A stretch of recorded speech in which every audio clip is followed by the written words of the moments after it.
Здравствуйте, мои дорогие друзья, любители советских елочных украшений. С вами Светлана и мой канал для тех, у кого Новый год, круглый год в душе. Записываю приветствие и улыбаюсь неистово, потому что в голове одна звучит мысль. Штирлиц еще никогда не был так близок к провалу. Это я вспоминаю свое предыдущее видео.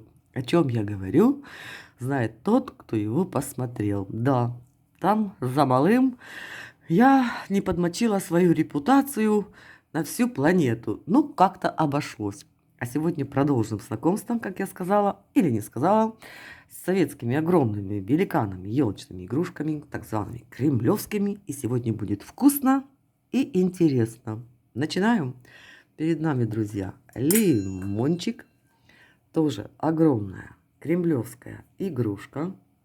Вот он какой. Смотрите, как переливается. Как переливается. А размерчик, чтобы понять. Вот ладошка, вот лимончик. Придержим. Вот он такой вот. Вот он красавец, смотрите. На всю ладошечку. Вы думаете, он так сверкал, когда я его приобрела? Нет. Я с вами всегда была и останусь честной и откровенной. Эту игрушку я подкрашивала. А почему такая смелая? Хотя всегда всем советую. Ребята, подумайте 5, 10, 15, а то и 20 раз перед тем, как взять в руки кисточки и краски. Я не сторонник. Но что касается кремлевских игрушек, так как они не такие уж страшно редкие, то здесь я себе позволила вот такое вот излишество и красками по стеклу освежила цвет лимона. Работой своей, признаюсь честно, довольна, очень довольна. И особенно ничем не рискую, потому что лимончик еще довольно-таки просто можно при желании найти и купить в свою коллекцию. Будет у меня такое желание, куплю я лимончик без вмешательств. А пока вот такой вот яркий лимон. Что у нас еще из фруктов? Сегодня будет вкусно. Было кисленько, теперь будет сладенько. Мандарин.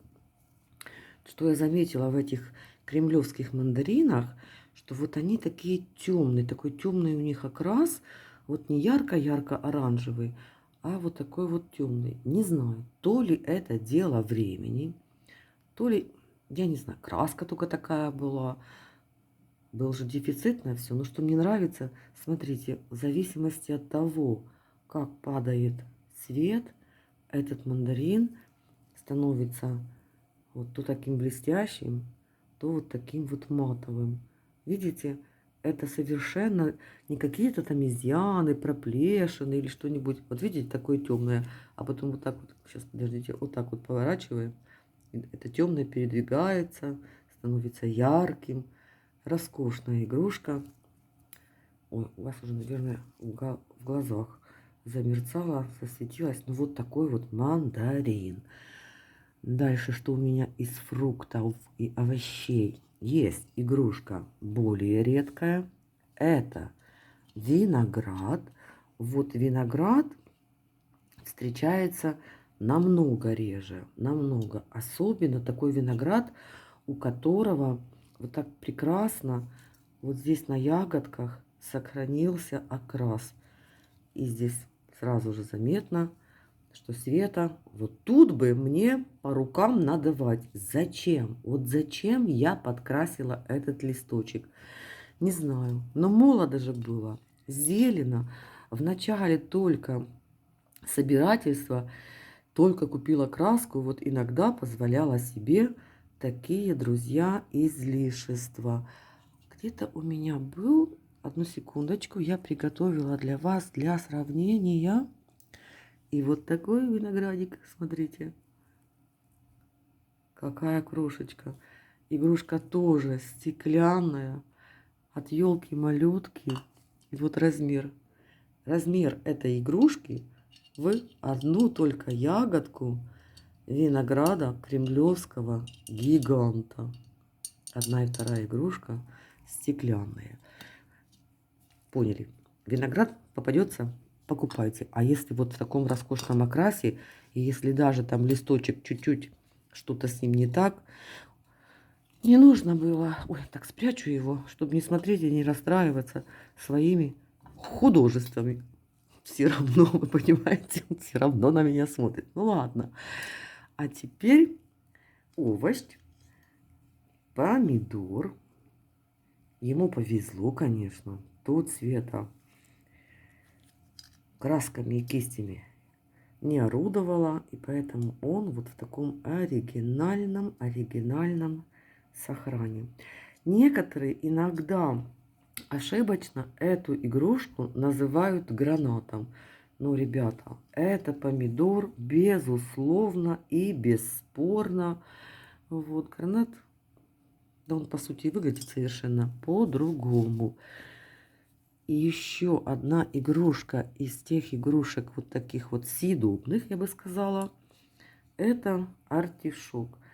Я когда только-только открыла свой канал, тогда у меня игрушек кремлевских великанов было 1/3 того, что есть сейчас.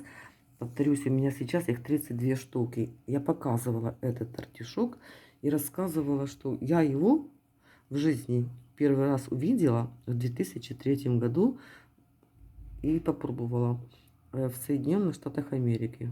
А представляете, а в Советском Союзе была даже такая игрушка артишок. И что я заметила? Бросилась ли вам в глаза, али нет? Ну, посмотрите. Вот какие массивные подвески на этих двух игрушках. Виноград и артишок. А на остальных игрушках совершенно другие, уже менее массивные и более аккуратные. Потом, ну я же любопытная Варвара, которые на базаре нос оторвали.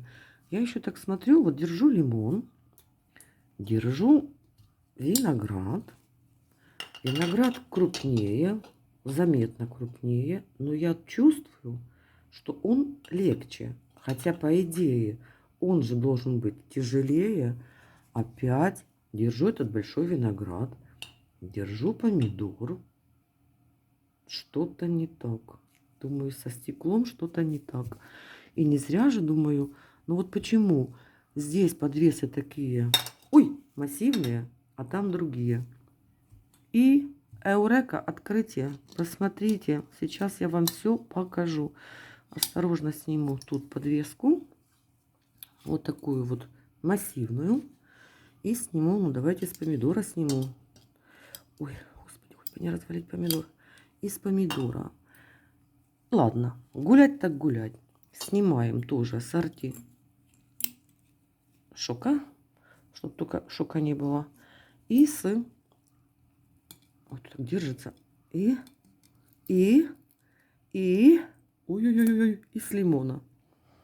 И что вы думаете? Смотрите, там, где подвес такой вот массивный, смотрим на толщину стекла.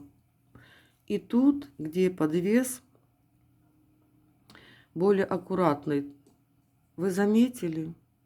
Вот эти вот игрушки с таким подвесом более аккуратным, вы видите разницу? Замечаете разницу в толщине стекла? Получается, в Советском Союзе вот эти вот игрушки-великаны выпускали с разной толщиной стекла. У меня такое предположение. Я только так думаю, вот судя по подвесу, он такой немножко топорный, огромный, прям как копный, что вначале, наверное, выпускали эти огромные игрушки из стекла потоньше. А потом оказалось, что они не такие устойчивые. А, и вот горлышко у них какое широкое. Тоже вот это бросается в глаза. Здесь трубочка очень широкая, здесь узкая. Опять. Видите, какая разница? У меня такое подозрение, что вначале выпускали вот эти вот игрушки из стекла потоньше. Но потом, я так думаю, оказалось, что они более хрупкие. И когда елка этими игрушками украшена на улице, помните, я говорила, ветер, колышутся ветки, эти игрушки друг об дружку ударялись и более часто бились. И потом, наверное, решили позже выпускать эти игрушки, ой, боже, эти игрушки-великаны из стекла потолще. Вот у меня такое предположение. Интересно, какая будет ваша версия. А еще хочу вас, друзья, попросить. Если, конечно же, при одном условии, если вам нравятся советские елочные игрушки, если вам нравится то, что я показываю, а иногда и то, что я рассказываю, то я вам буду очень признательна за поддержку канала. А как можно поддержать канал? Очень просто. Написать комментарий, поставить лайк или дизлайк. Я вам буду действительно очень, друзья, за все это признательна. Хочется, чтобы об этом канале, не обо мне, я-то кто? А чтобы об этих игрушках все-таки узнала как можно больше людей, чтобы как можно больше людей стало к ним относиться бережно и их не выбрасывать. Ну а пока-пока. Ждем чего? Следующего видео. И что в нем будет? Конечно же, огромные, прекрасные, советские, кремлевские игрушки. Роскошь. Ну просто роскошь. Большая елка и вот такие вот игрушки. Все. Пока-пока. Я скоро буду с вами.